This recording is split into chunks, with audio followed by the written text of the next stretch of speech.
There's a really famous story that I've been hearing in Thailand, and I want to share it with the whole world if I could. This is a story about the Buddha and a homeless man. One day there was a homeless man, and he's been trying to gather food, and he keeps noticing every day his food disappears. One day he caught the mouse that kept stealing his food, and he asked the mouse, "Why are you stealing from me? I'm a homeless man. You can steal from richer people than me and it won't have any effect on them." The mouse then told the homeless man, "It's in your destiny that you can only have 8 items in your possession.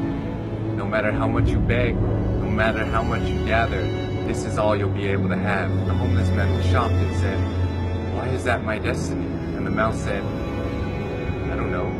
You should try and ask the Buddha." So the homeless man goes on his journey to go find the Buddha, and as he's going, it gets late, so he ends up at a wealthy family's house, and he asks if he could stay the night. They let him in, and they ask him, "Young man, why are you traveling so late?" And he answered, "I have a question for the Buddha, and tomorrow I'll be on my way." The family then says, "Can we give you a question to ask the Buddha? We have a 16-year-old daughter who can't speak. We just want to ask, what do we have to do to make her speak?" So the homeless man thanks them for shelter and tells them, "Of course, I'll ask your question for you." So the next morning he goes and continues his journey and sees a sea of mountains that he has to cross. He climbs up one mountain and he meets a wizard. And the wizard decides to use his staff to take the young man and himself, fly them across the sea of mountains. And the wizard asks the young man, "Where are you going? Why are you deciding to cross these mountains?"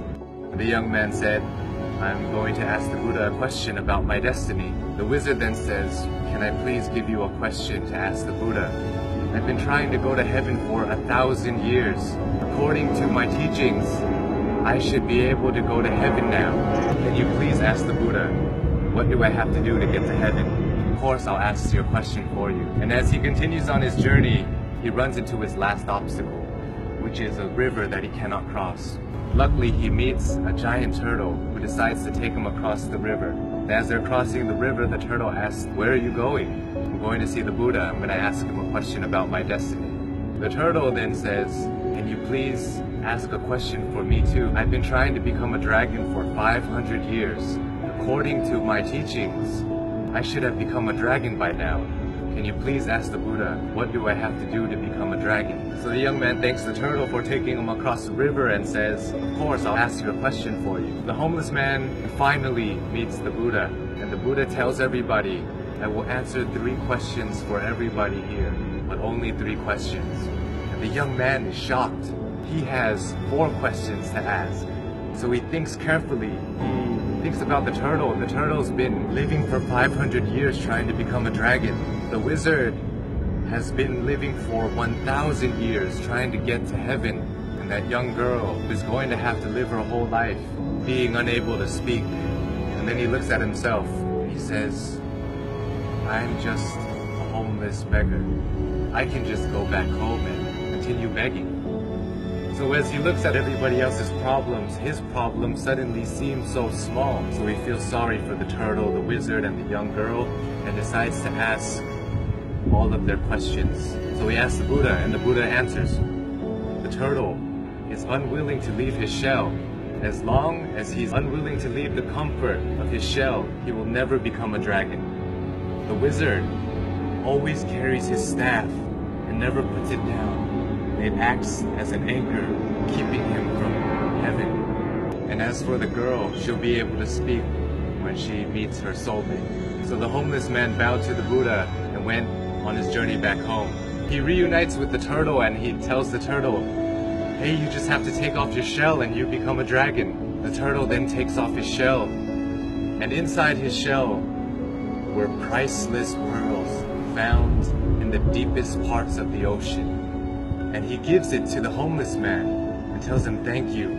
I no longer need this because I'm now a dragon." And flies away. The homeless man reunites with the wizard on the top of a mountain and says, "Hey, you just have to put down your staff, then you'll be able to go to heaven."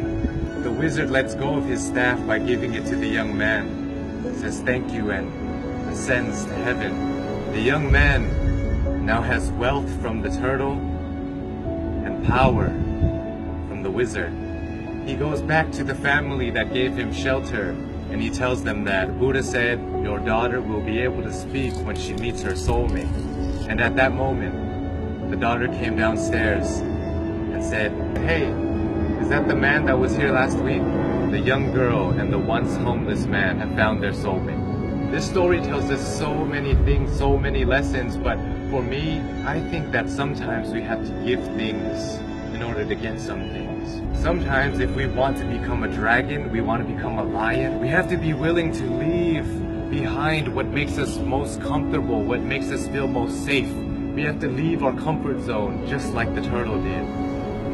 And in order to find true love, we must become somebody who is willing to put others before ourselves. When you're alone and when you're lost in your thoughts, sometimes your problems seem so big and it may seem like it's the end of the world, but if we look at other people's lives, other people who don't have as much opportunity as us and who have it worse than us, sometimes it makes our problems seem so much smaller. And if we're willing to lend a hand to those who are struggling more than us, willing to help them, it may change the course of your life, your destiny, and the universe may repay you in such a way that you never would have imagined. It will come back to you. All the good that you do in the world will come back to you. If you're going through hard times right now, I hope this story helps. My name is Sean Uranahina. I love you all, and I hope you have a wonderful, wonderful life.